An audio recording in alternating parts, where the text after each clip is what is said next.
Good morning, everybody. Hey, you know what today is, don't you? Yeah, it's Testy Tuesday. It's time to get revved up and show just how much you know about the Bible. See, even my chickens are all excited about it. They're squawking away all morning like, come on, give us a question, give us a question. Well, here's your question. It's coming out of the book of Acts, the 11th chapter, the first 18 verses. That's our reading for this coming Sunday.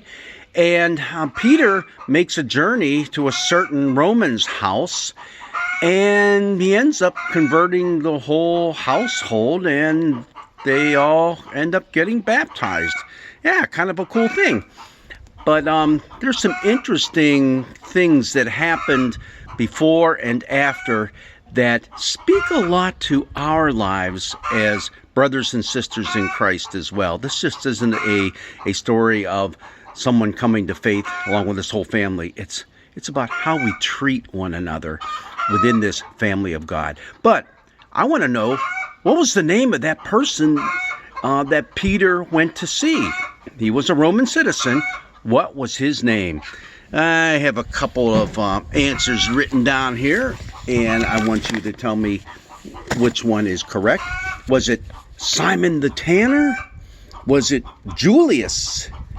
Was it Cornelius, or was it Joppa? Okay, Simon the Tanner, Julius, Cornelius, or Joppa. Now, let me tell you just this. If you've been paying attention, we've been reading out of the book of Acts all Easter season because it talks about the risen Christ. It talks about the apostles preaching about Jesus raised from the dead. And so it talks a lot about the early church and the development of it. And so if you took the opportunity to just read through the book of Acts, you're going to know the answer to this question.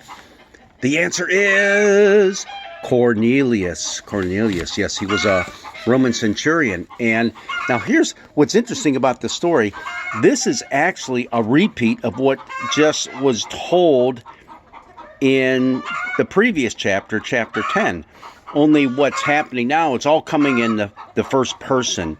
Peter is telling the Jews who come and kind of call him on the carpet because they say, wait a minute. I mean, it's okay that Gentiles come to believe in Jesus, but what were you doing there in the first place, Peter? What were you eating with uncircumcised people? Don't you know we're not supposed to do that? We are to be separate and clean. We are to separate ourselves from the world. Aha! Isn't that fascinating? Well, that's why Peter goes and reveals to them his dream. His dream being that God brings down out of heaven this huge blanket, and inside the blanket it's all this food, all these wild animals to eat. Only they're the wrong kind. They're the ones that are prohibited in Leviticus, the 11th chapter. Not supposed to eat them. Got to stay away from them. Make yourself distinct from the rest of the world. But God told him, hey, what I've made clean, don't you make unclean. You know, that's your prohibitions that did that, not mine. Isn't that interesting? God is saying, hey, I made all these animals. I created them. They are clean. And here in Leviticus chapter 11, they're said to be unclean. Isn't that fascinating? How it's basically saying those were rules that were put in place by you human beings, not me. I find that quite interesting. All right, so we have that going on.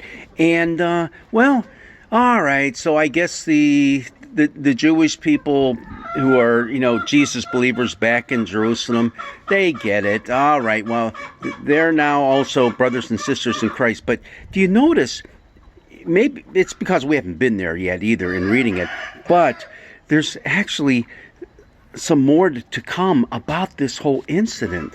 In fact, the Apostle Paul talks about it, how he actually had to yell at Peter about it. What are you yelling at Peter about it, Paul? You're the one who's the great apostle to the Gentiles. Well, what he was yelling at Peter about was, after all this had happened, and after Peter had defended himself, at one point he's back in Jerusalem, And he starts staying away from the Gentiles now. And he only eats with the Jewish believers. So Paul has to call him on the carpet. Hey, you're the one that had the vision. Why are you doing this now? I think it just goes to show that as much as we can have all the right theological stuff worked out and say this is what we believe and this is what we do, we don't always practice it. You know what I'm saying? Sometimes it takes a little time and a little work before our stuff we have up here in our brain actually works out in our day-to-day life. You see, as long as Peter was just in an environment where there were just Gentiles, he had no problem. But when there were Jewish people there as well, and they're all believers in Jesus, but the minute there are others like himself who come out of his background, which was Jewish, all of a sudden you start reverting to your older ways, the ways that aren't the ways that God has intended it. A fascinating story. Just don't look at it as, oh goody, look at that. All the Gentiles are now believing in Jesus. It's more than that. It's how the Jewish people, the ones called out by God to be the light to the world, need to learn a lesson or two as well. Right? Hey, thank you, Rooster. He agrees. Well, God's blessings be with you as you enjoy another fabulous day.